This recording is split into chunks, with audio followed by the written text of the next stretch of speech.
அன்பு உறவுகள் அனைவருக்கும் வணக்கம்.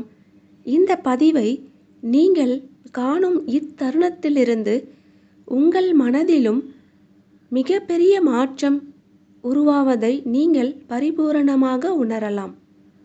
உடல், உணவு, உறக்கம், பயம் உயிருக்குள் உறைந்து இருக்கிறது, ஆன்மாவிற்கு இல்லை. மாயமான இவ்வுலகில் எல்லா காயங்களுக்கும் நியாயங்கள் தேடிக்கொண்டிருந்தால் நிம்மதி இருக்காது. ஒவ்வொரு மாற்றத்திற்கும் ஒரு காரணம் உண்டு. காரணமின்றி விளைவில்லை. நிரந்தரமானது என்று எதையும் ஏற்க முடியாது.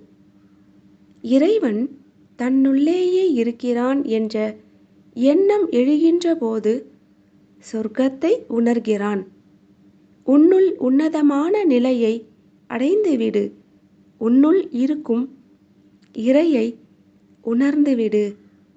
இன்று வாழும் வாழ்க்கை கடந்த கால கர்மாக்களின் விளைவு.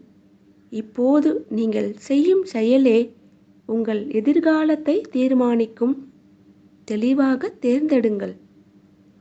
ஆன்மீக பாதை ஒரு கூர்மையான கத்தியின் விளிம்பை போன்றது. அது எளியது அல்லவே அல்ல. பெருஞ்சிறப்பிற்கும் இறை அனுபூதிக்கும் உண்டான விலை. தனிமையாகும். நாம் தனிமையில் இருக்கும் பொழுது இறைவனுடன் இருக்க வேண்டும். பிரச்சனைகளை கண்டு துவண்டு விடாதீர்கள். கடைசி நிமிடத்தில் கூட ஏதாவது அதிசயம் நடக்கலாம். இறைவன் இருக்கிறான் என்ற நம்பிக்கையை மட்டும் இழந்து விடாதீர்கள். விதி என்று எதையும் விட்டுவிடாதே. இறைவனிடம் தொடர்ந்து வேண்டுங்கள். விதிவிலக்கு என்று ஒன்று உள்ளது. இறைவன் திருவடி பட்டு நம் தலையெழுத்து நிச்சயம் மாறும். ஒவ்வொரு துறையிலும் நிதானம் வருகிறது. இளம் பருவத்தில் இறைவனை பற்றிய சிந்தனை அர்த்த புஷ்டியற்றதாக தோன்றும்.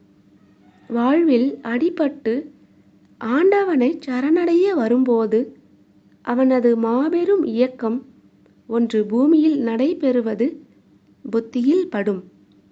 பக்குவம் வர வர இந்த தத்துவங்கள் எல்லாம் மறுபரிசீலனைக்கு வரும். நடைமுறைக்கு ஒத்த சிந்தனை பக்குவப்பட்ட பிறகே தோன்றும்.